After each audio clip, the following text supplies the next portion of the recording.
తాకట్లో ఉన్న బంగారాన్ని విడిపించి ఆ రోజున మార్కెట్ ధర కట్టి మిగిలిన డబ్బును మీకు అందిస్తుంది కొమ్మూరి గోల్డ్.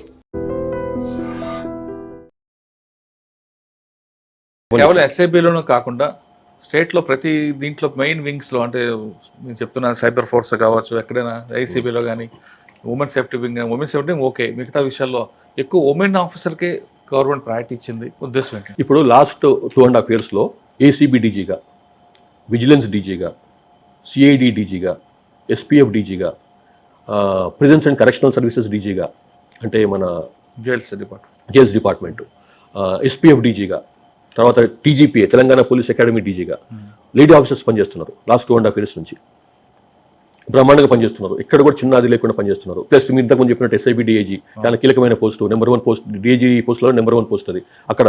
సో ఇవంతా ఆఫీసర్లు ఈ లేడీ ఆఫీసర్స్ పనిచేస్తున్నారు. ఎక్కడన్నా చిన్న అది జరిగిందండి? ఎంత చక్కగా నడుస్తుంది వ్యవస్థ ఎక్కడ కూడా. సో లాస్ట్ 2.5 yearsలో అంటే ఈ ప్రభుత్వము మొదటి నుంచి కూడా ఈ వచ్చినప్పటి నుంచి కూడా లేడీ ఆఫీసర్స్కి ప్రాముఖ్యం వేయాలి. మనము లేడీస్కి ఆకాశంలో సగం అంటారు, హాఫ్ ఆఫ్ ది పాపులేషన్. అందులో ఇంత అది ఇంపార్టెంట్ పోస్టులలో వాళ్ళు ఇవ్వకపోతే ఎట్లా అని చెప్పి ఇచ్చారు. బ్రహ్మాండంగా పనిచేస్తున్నారు. అట్లానే పోస్ట్ కాకుండా కొన్ని దగ్గర డిఎస్పీ కూడా ఇచ్చారు. కరీంనగర్ జిల్లాలో హుజూరాబాద్ డిఎస్పీగా ఒక మాధవి అని చెప్పి ఆమెకు పోస్టింగ్ ఇచ్చినాం. సబ్ ఇన్స్పెక్టర్ నుంచి ప్రమోట్ అయ్యి వచ్చినాం ఆఫీసర్. ఫస్ట్ టైం ఒక సబ్ డివిజన్కు మహిళా ఎస్డిపిఓగా పనిచేయడం ఫస్ట్ టైం ఈ లాస్ట్ 14 years 12 yearsలోనే కదా, తెలంగాణ వచ్చినాకనే కదా, తెలంగాణ రాకముందు కూడా ఉమ్మడి రాష్ట్రంలో కూడా ఎప్పుడు లేదు. లూప్ లైన్ పోస్టుల్లో పెట్టేవారు, మెయిన్ లైన్ పోస్టులో ఇప్పుడు ల్యాండ్ ఆర్డర్ పోస్టులో ఇప్పుడు పెట్టకపోయేవారు. ఇట్లాంటి ఇంపార్టెంట్ పోస్టులలో హుజరాబాద్ లాంటి కీలకమైనటువంటి సబ్ డివిజన్కి అవును డిఎస్పీ ఎస్డిపి పనిచేస్తున్నాయి. సో ఇది ఒక ఎగ్జాంపుల్ ఈ గవర్నమెంట్ ఎంత ప్రాముఖ్యంగా లేడీస్కి ఇస్తుంది. ఈ లాస్ట్ 2.5 yearsలో ఉంది అది. సో పోలీస్ వ్యవస్థను బాగా బాగా పనిచేస్తున్నది ఈ లాస్ట్ 2.5 yearsలో. ఈ ఆఫీసర్లో చాలా వాళ్ళ ఆత్మస్థైర్యం బాగా పెరిగింది, వాళ్ళ మొరాల్ చాలా ఇంప్రూవ్ అయింది. అండ్ టెక్నాలజీ బాగా ఉపయోగించుకుంటున్నారు. టెక్నాలజీలో కూడా చాలా ఇంప్రూవ్మెంట్ ఉంది లాస్ట్ అంతకుముందు కొంచెం పోలిస్తే. సో అండ్ ఎస్పీలు చాలామంది ఐఐటీలు అట్లా పనిచేసిన వాళ్ళు బాంబే ఐఐటి, మద్రాస్ ఐఐటి, లేకపోతే ఇక్కడ కాన్పూర్, ఖర్గ్పూర్ ఇట్లా మంచి స్ట్రాంగ్ మంచి పెద్ద ఇన్స్టిట్యూషన్లో పనిచేసిన మన చదువుకున్న వాళ్ళు ఎస్పీలుగా ఉన్నారు, ఆఫీసర్లుగా ఉన్నారు. వాళ్ళకు ఉన్నటువంటి నైపుణ్యాన్ని, వాళ్ళకు ఉన్నటువంటి తెలివిని బాగా ఉపయోగిస్తున్నారు. దానికంటే మించి మీరు చూస్తున్నారు ఇంకొక ముఖ్యమైన అదేంటంటే రోడ్ సేఫ్టీ. ఈ ప్రభుత్వం పెట్టినటువంటి మెయిన్ అదంటే రోడ్ సేఫ్టీ అన్నది అరైవల్ అనే ప్రోగ్రామ్ కింద దాన్ని టేకప్ చేసినాం. అది ప్రభుత్వ ప్రోగ్రామ్ లాగా టేకప్ చేసినాం. సో అది లాస్ట్ నేను ఇంతకుముందు చెప్పినాను, నెల్లూరు ఎస్పీ ఉన్నప్పుడు మొదలు పెట్టాను అరైవల్ ప్రోగ్రామ్తో. బట్ ఎనీవే దీన్ని ఒక ప్రభుత్వ ప్రోగ్రామ్గా చేస్తే బాగుంటుంది. నెల్లూరులో చేసిన, విశాఖపట్నంలో కూడా పెద్ద ఎత్తున చేసి టేకప్ చేసిన ఈ ప్రోగ్రామ్ అరైవల్ అని. ఈ ప్రజాపాలన ప్రగతి ప్రణాళిక ప్రోగ్రాంలో భాగంగా దీన్ని టేకప్ చేశారు ఈ ప్రభుత్వం. కానీ అంతకు ముందే ఒక జనవరి 1st weekలోనే 2nd weekలోనే సీఎం గారు దీన్ని ఫ్లాగ్ అప్ చేశారు ఈ ప్రోగ్రామ్ని. వాళ్ళకి ఏం చెప్పినా అంటే, సార్ ఇది ఇట్లా మనకు 800 మంది హత్యలలో మరణిస్తుంటే 7,500 మంది 7,800 మంది రోడ్ల మీద చనిపోతున్నారు. అమాయకులు మర్డర్లు చనిపోతే, ఎవరికన్నా మర్డర్లు చచ్చిపోతే కనీసం కారణం ఉంటుంది, అంటే ఏదో మోటివ్ ఉంటుంది. మర్డర్స్లలో చంపిన వారికి మోటివ్ ఉంటుంది. ఏదో భూమి పంచాయతీ కావచ్చు, పొలం పంచాయతీ, గట్టు పంచాయతీ, చెట్టు పంచాయతీ ఏదో ఉండొచ్చు. అదో ఇల్లీగల్ కనెక్షన్ కావచ్చు, పాత పగలు కావచ్చు, ఏవో ఉంటుంటుంది. కానీ రోడ్డు మీద చనిపోయిన వారికి ఏముంటుందండి? టక్కున మార్నింగ్ బ్రేక్ఫాస్ట్ చేసుకుని స్కూల్కో, కాలేజ్కో, ఆఫీస్కి వెళ్తాను బయలుదేరుతాడు. ఒక అరగంట సేపట్లో ఏదో యాక్సిడెంట్ అవుతుంది, ఫోన్ వస్తుంది ఇంటికి, మీ వాడు అక్కడ పడున్నాడు అక్కడ అని చెప్పి. అది ఎంత ఫ్యామిలీ అంతా ఎగ్దమ్ రోడ్ మీదకి వచ్చినట్టే కదా చాలా మంది.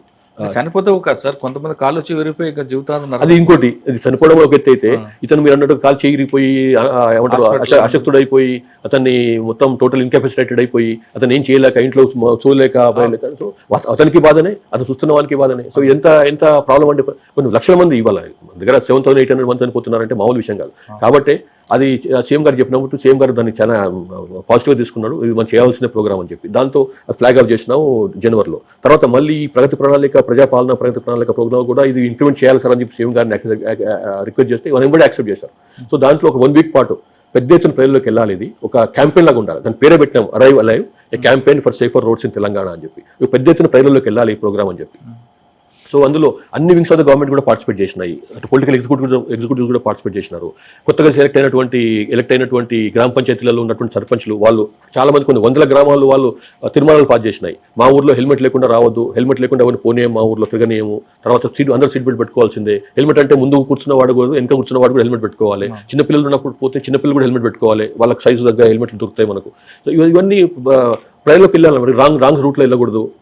నైట్ టైంలో వెళ్తున్నప్పుడు ఆ ఫోకస్ లైట్ ఎట్లా వేయాలి, ఎప్పుడు డిమ్ చేయాలి లైట్ ని, ఎప్పుడు లో బీమ్ లోకి రావాలి, ఎప్పుడు హై బీమ్ లో ఉండాలన్నది చిన్న చిన్న విషయాలు కావచ్చు కాక చాలా పెద్ద. తర్వాత హెల్మెట్ పెట్టుకొని అది మన మన క్లిప్ పెట్టుకో బక్లబ్ చేసుకోకుండా హెల్మెట్ పెట్టుకున్నట్టే నువ్వు బక్లబ్ కొన్ని ఒకసారి ఇంపాక్ట్ కి హెల్మెట్ మునిగిరిపోద్ది. తర్వాత నువ్వు భూమికి తల వెళ్ళినప్పుడు హెల్మెట్ ఉండదు, అటువంటిప్పుడు పెట్టుకున్న లాభం లేదు. కాబట్టి హెల్మెట్ పెట్టుకుంటే బక్లబ్ కూడా చేసుకోవాలి దాన్ని ప్రాపర్ గా. చిన్న చిన్న విషయాలే కానీ చాలా ప్రాణాలు కాపాడేటువంటి మెలకువలు అన్నమాట. డిఫెన్సివ్ డ్రైవింగ్ పాటించాలి. డిఫెన్సివ్ డ్రైవింగ్ అంటే నువ్వు డ్రైవ్ చేస్తుండొచ్చు కాక, కానీ ఎదుటి డ్రైవర్ మీద దాన్ని కన్నేయాలి. వాడు నువ్వే మీరు మంచి డ్రైవర్ కావచ్చు కాక, కానీ వాడు మంచి డ్రైవర్ కాకపోవచ్చు. కాబట్టి నువ్వు ఎప్పుడైనా కానీ నువ్వు ఒక డిఫెన్సివ్ ఉండాలి. వాడు ఏమన్నా డ్రైవింగ్ వచ్చి కావచ్చు, లెఫ్ట్ లో ఉన్నా కరెక్ట్ ఉండాలి. అటు నుంచి వస్తున్నప్పుడు పక్క నుంచి స్కూల్ పిల్లలు రావచ్చు, కాలేజ్ పిల్లలు రావచ్చు, తక్కువ రోడ్ పైకి రావచ్చు, ఆడుకుంటున్న పిల్లలు రావచ్చు, ఒక స్కూటర్ రావచ్చు, సైకిల్ రావచ్చు, లేకపోతే బర్రె రావచ్చు, గొర్రె రావచ్చు, బ్రేక్ వేసే అవకాశం రాకపోవచ్చు. కాబట్టి జాగ్రత్తగా ఉండి డిఫెన్సివ్ డ్రైవింగ్ చేయండి అని చెప్పి. తర్వాత ఇంకోటి ఏంటంటే లెఫ్ట్ నుంచి ఓవర్టేక్ చేయడం అనేది చాలా కామన్ అయిపోయింది. టోటల్ అది తప్పది.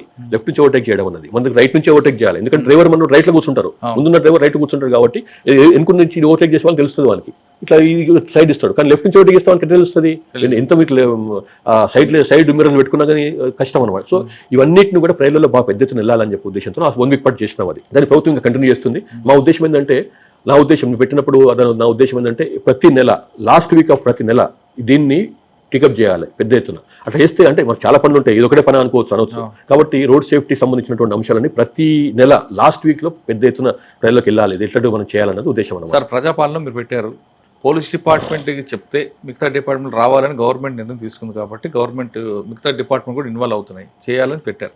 కానీ కొన్ని డిపార్ట్మెంట్లు మా డ్యూటీ కాదు, పోలీస్ డిపార్ట్మెంట్ మీ మీద రావాలంటారు. మరి అంటే అట్లా ఇప్పుడు ఒకటి ఇందులో ఇది ఓన్లీ 1 వీక్ పార్టే. ఇది వేరే డిపార్ట్మెంట్, మరి పోలీస్ డిపార్ట్మెంట్ డ్యూటీ, అది police and transport department duty ఇది. కానీ ఆ పర్టికులర్ టైంలో, ఆ 1 వీక్ టైంలో మాత్రం అన్ని డిపార్ట్మెంట్స్ కూడా ఇన్వాల్వ్ కావాలి ఇందులో. సో ఇంకా వేరే డిపార్ట్మెంట్ వేరే పని పెట్టలేదు వేరే డిపార్ట్మెంట్లకి. ఇది ఒకటే డిపార్ట్మెంట్, ఈ అరైవల్ అనేది ప్రోగ్రామ్. కాబట్టి అన్ని డిపార్ట్మెంట్స్ ఆ 1 వీక్ పాటు ఇన్వాల్వ్ చేయాలని ఉద్దేశం అనమాట. ఎందుకంటే గవర్నమెంట్ హౌస్లో లక్షల మంది ఉన్నారు, గవర్నమెంట్ టీచర్లు ఉన్నారు, రెవెన్యూ డిపార్ట్మెంట్ వాళ్ళు ఉన్నారు, పంచాయతీరాజ్ వాళ్ళు ఉన్నారు, ఇట్లా అన్ని డిపార్ట్మెంట్స్ లక్షల మంది ఉన్నారు పనిచేస్తున్న వాళ్ళు. దీనికి మీరు చాలా కాలం చూస్తుంటారు, ఈ ఎంబీ యాక్ట్ అనేది ఊరికొకటి స్టేట్కి ఒకటి ఉండదు. టోటల్ ఎక్కడైనా ఎంబీ యాక్ట్ ఒకటి, మోటార్ వెహికల్ యాక్ట్. కానీ సిటీలో ఒక problem, MB act correct implement అవుతే పక్కనున్న విలేజ్లో ఇంప్లిమెంట్ కాదు. అంటే ఎగ్జాంపుల్, హైదరాబాద్లో లేదా విశాఖపట్నంలో ఎక్కడ హెల్మెట్ పెట్టుకోకపోతే వెంటనే చలాన్ రాస్తారు. కానీ చుట్టుపక్కల ఉన్న విలేజ్లో శ్రీకాకుళం కానీ సంగారెడ్డి కానీ ఇటు వాళ్ళు హెల్మెట్ పెట్టుకోవడం అనేది కామన్, అది పెట్టుకోరు వాళ్ళు. దానికి కారణం పొలిటీషియన్సే. పెట్టుకుంటే వెంటనే వాళ్ళు ఎస్పీకో ఎవరికి ఫోన్ చేసి పంపించనంటారు. ఆ ఇంపాక్ట్ ఇక్కడ పడుతుంది. అక్కడే ఎంబీ యాక్ట్ అనేది కరెక్ట్గా కింద స్థాయిలో ఇంప్లిమెంట్ చేస్తే ఇది పర్ఫెక్ట్ అవుతుంది అనేది ఉంది. అంటే అది కరెక్ట్ కాదు. ఎవరో ఎంపీకి ఎస్పీకి ఫోన్ చేసి ఎవరో పొలిటీషియన్ ఫోన్ చేస్తే వాళ్ళు అది ఏదో ఒకటి చోట్ల ఉంటే ఉండొచ్చు. కానీ ఎంపీ యాక్ట్ అక్కడే ఇంప్లిమెంట్ చేస్తారనుకోండి, సిటీలో అలాగే. అందుకోసం అని మీరు చూసాను కదా, లాస్ట్ టైం ఈ అరైవల్ క్యాంపెయిన్ చేసినప్పుడు మా ఫోకస్ అంతా గ్రామాలే. మీరు చూశారు, మొత్తం 10-12 జిల్లాలు తిరిగినా నేను. మొత్తం కేవలం గ్రామాల్లోనే ఎక్కువ. మేము ఎక్కడో మారుమూల ప్రాంతాల్లో ఆదిలాబాద్ లో జోడఘాట్లోకి వెళ్ళి కూడా మీటింగ్ పెట్టినాం. జోడఘాట్ పెట్టారు, శ్రీశైలం పెట్టారు. చాలా ఇది ఉద్దేశం అదే మీరు చెప్పిన ఉద్దేశం. ఎందుకంటే సిటీలలో భయానికో భక్తికో వాళ్ళు కొంత పాటిస్తారు, నాలెడ్జ్ ఉంటుంది. మోర్ సిటీలో ఏంటంటే కొంత స్పీడ్ తక్కువ పోతారు, కాబట్టి యాక్సిడెంట్ అయినా కానీ ప్రాణాపాయం కలగదు సిటీలో. కానీ గ్రామాల్లో ఏంటంటే స్పీడ్ ఎక్కువ ఉంటుంది, టర్నింగ్స్ ఉండొచ్చు, ప్రాణాపాయం ట్రాఫిక్ తక్కువ ఉంటుంది. కాబట్టి ఎక్కువ స్పీడ్లో పోతారు, కాబట్టి ప్రాణాపాయం ఎక్కువ, యాక్సిడెంట్ అయితే ప్రాణాపాయం అయ్యే అవకాశం ఎక్కువ ఉంటుంది. కాబట్టి అక్కడ ఎక్కువ చెప్పాలనే ఉద్దేశంతో మేము పెద్ద ఎత్తున ఫస్ట్ రౌండ్లో చేసినటువంటి అరైవల్ మొత్తం కూడా గ్రామాల్లో చేసినాం ఎక్కువ.